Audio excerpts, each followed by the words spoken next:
Brandon, let's dive right in with the national championship. North Carolina and Kansas. We'll talk about the Final Four a bit after. But in last night's game alone, Kansas overcame a 16-point deficit, a 15-point deficit at the half to come back and beat North Carolina. I was rooting for UNC. I was not happy with that outcome. But Brandon, how do you feel about the game? Overall, I was super, I'm not going to lie to you, I was pretty surprised by Kansas coming back. I mean, I had them winning in my original bracket, so I had a lot of hope for them.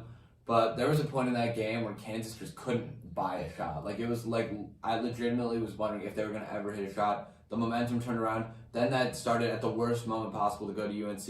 And guys like Caleb Love, and I think Leaky Black could not hit a shot. Yeah, it's like no one on UNC could hit a shot. I just want to mention this stat. Caleb Love and RJ Davis, UNC's backcourt. At the beginning of this tournament, I said UNC's going to be a dark horse and make it to the Elite Eight. Little did I know they'd make it to the championship. And it's because I thought they had an elite backcourt. That backcourt last night shot 10 for 41 from the field, including Caleb Love missing an opportunity at a game-winning shot and RJ Davis missing an opportunity at a game-winning shot. That was not pretty. And then when you put that with Armando Bacot getting hurt late, I thought that was crucial because the reason Kansas won that game was David McCormick getting 2 buckets late. He scored the last 4 points of the game, and as you can see, they won by 3.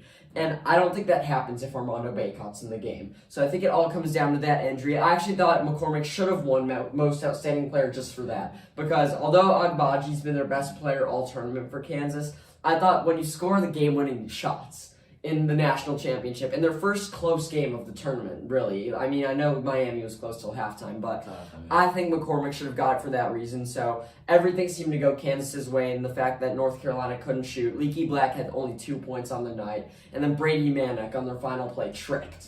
So I think everything seemed to tilt towards Kansas. I think the most interesting thing about Kansas was, after the game, we watched the game together, there was, legitimate, debates for, 3 or 4 guys that could have won Most Outstanding Player. Because, you think about it, they probably wouldn't have gone on the run without Remy Martin. He's a real momentum guy, and he played super duper well when it mattered most. And other than that, for, the rest of the game, he barely played. I was, looking around thinking, why hasn't Remy Martin played the entire game? Because when he's in, they're a different team. You could have also made the argument for McCormick, as you said, Agbaji was their best player. So yeah, there was definitely a lot going on, and I think Kansas just everything hit at the right time in that game. Yeah, and Agbaji was their best player overall in the tournament. But when you look at their games, basically every game except for this, it was blowout wins where Remy Martin, Agbaji, and McCormick all had double digits. Yeah. So I thought they should have focused on this game. But let's talk more about the real game. So Kansas jumped out early, and then UNC caught fire. And that's when we saw prime North Carolina. The reason I thought North Carolina would win this game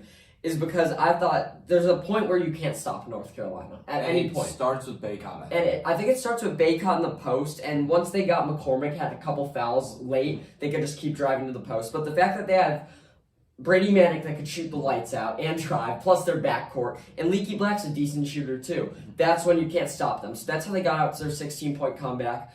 I was surprised Kansas was able to climb their way back in. It kind of shows the resilience of that team. Yeah, for sure. I think coming out of halftime, Kansas had a different mentality about the second half, and they just really went out there, and they played a much more ego-free style of basketball. They did what they knew they had to do. They got the crowd involved. They really hyped themselves up, and it wound up paying off for them hugely. And Jalen Wilson also, which I didn't expect, played very well for Kansas. He had 15. One thing I want to point out that I noticed, I haven't heard anyone talk about this, is that I really like that there were no free throws late. No intentionally foul. Game wasn't dragged out. Kind of ended well. And I think if you watch the highlights, if you didn't see this game, you have to go back and watch it. Because it was so cool. It was a classic. It was definitely a classic. And then when I thought the game was over, and then Kansas stepped out of bounds. That was on that final play, do you think the ball was going to Manick when he tricked?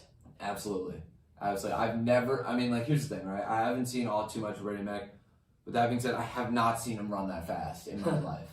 He was going fast, and his reaction when he fell says a lot to me about what might have happened. Yeah. I think if he got the ball, I'm not saying he was in, but I'm saying if he got the ball, I think he was confident he would have hit the shot. And 2 more things. First, I think, although Armando Bacot got hurt with 2 minutes left, I think they win that game if he doesn't get hurt, just because I don't think David McCormick hits those little sky hooks over him as he did over Brady Manick.